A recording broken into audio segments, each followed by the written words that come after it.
This week on PPA Hot Shots, we've got some fancy footwork and some quick thinking from some men's pro doubles action in Tampa, Florida.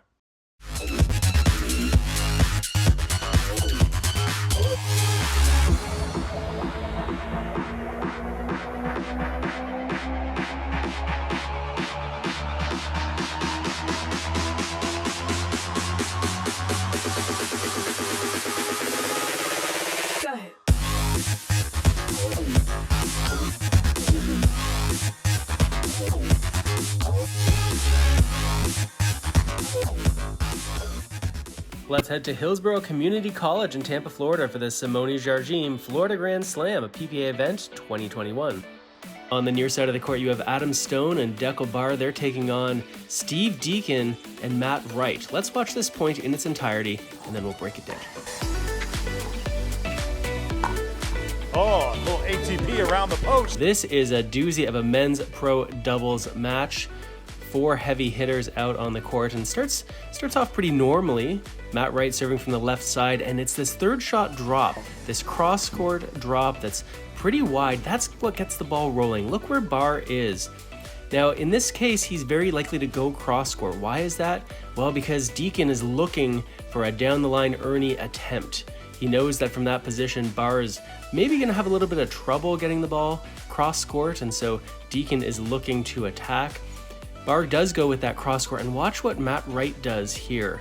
This is some fancy footwork to get outside the court to use his forehand. This piece of footwork is called a cross-behind step. You can see how he crosses one foot behind the other. That allows him to move laterally while still being in a good hitting position. That is advanced footwork, folks. Now, why would he want to move way over to this position to hit a forehand? Well, there are a few reasons. Generally, when you hit with your forehand, you can lower the paddle head a little bit more so than you can on the backhand. You can see that here. That allows for players to be able to get some top spin or really whip it at their opponents if they want to hit with some speed. Also from this position, Matt Wright is a major threat.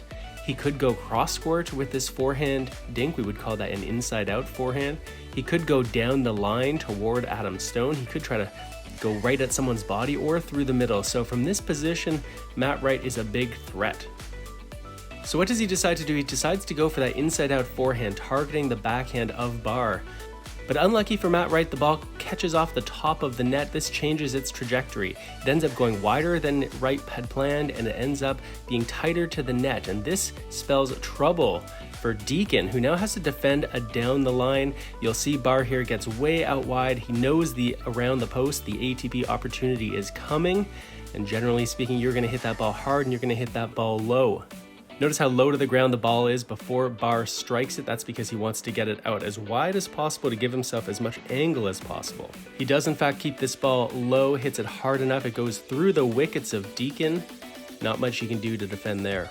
So to me, this is a really nice example of advanced footwork, quick decision-making, heads-up pickleball, and really how the game is evolving. Players are looking for offensive opportunities at every chance they get. Great pickleball from these men, and this PPA Hot Shot is brought to you by Pickleball Cocktail. Hey, Matt. I got your new paddle. It's pretty awesome, isn't it? Yeah. Would you sign it? Why do you need my signature? No, if that's what you want, Patrick, I'm gonna need you to sign a few documents first. This is an NDA. Sign down here, initial and date. Should I ask my lawyer about this? I can't advise you on that. Should I ask a doctor? I suppose it couldn't hurt. It does hurt a little bit.